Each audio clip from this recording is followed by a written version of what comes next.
Без значајни поместувања на позициите заврши средбата меѓу Доналд Трамп и Володимир Зеленски, иако двајцата лидери тврдат дека има напредок во преговорите кои треба да доведат до мир на истокот на Европа.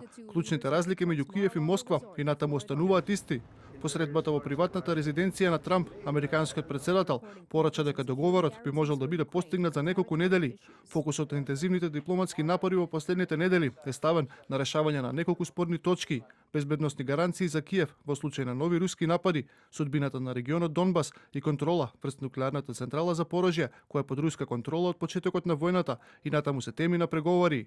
It's getting a lot closer. That's a very tough issue. Тоа е многу тешко прашање што останува да се реши. Дел од таа земја е земен. Дел од таа земја може би е предосвојување и може да биде земен во следните неколку месеци. Но Русија покажа мал интерес за прекин на огнот, што би овозможил да се одржи референдум во Украина, и ја разбирам таа позиција. Зеленски во меѓувреме вели дека нивните тимови ќе се сретнат во престојните недели за да ги финализираат сите дискутирани прашања.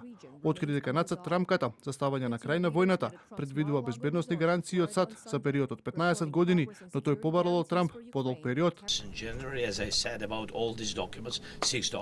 Му кажав дека веќе сме во војна и дека тоа трае речиси 15 години, и затоа навистина би сакал гаранциите да бидат подолги. Му реков дека многу би сакале да ја разгледаме можноста за 30, 40 или 50 години. Тоа би била историска одлука. И од Европа велат дека помошта за Украина ќе продолжи и во иднина. Неколку мина европски лидери синоќа повторно разговарале со Трамп и Зеленски. За претседателката на Европската комисија Урсула фон дер Лајен, безбедносните гаранции се клучни за украинската влада. Емануел Макрон пак најави состанок на сојузниците на Киев на почетокот на јануари. Напредуваме во поглед на безбедносните гаранции кои ќе бидат клучни за изградба на праведен и траен мир. Од Русија вела дека прекинот на огнот само би го продолжил конфликтот. Според Кремљ, предлогот за 60-дневна пауза во борбите нема да помогне да се надминат разликите меѓу двете страни. Во изминативе месеци Москва инсистира на конечен мировен договор, одбивајќи да прифати привремено примирје.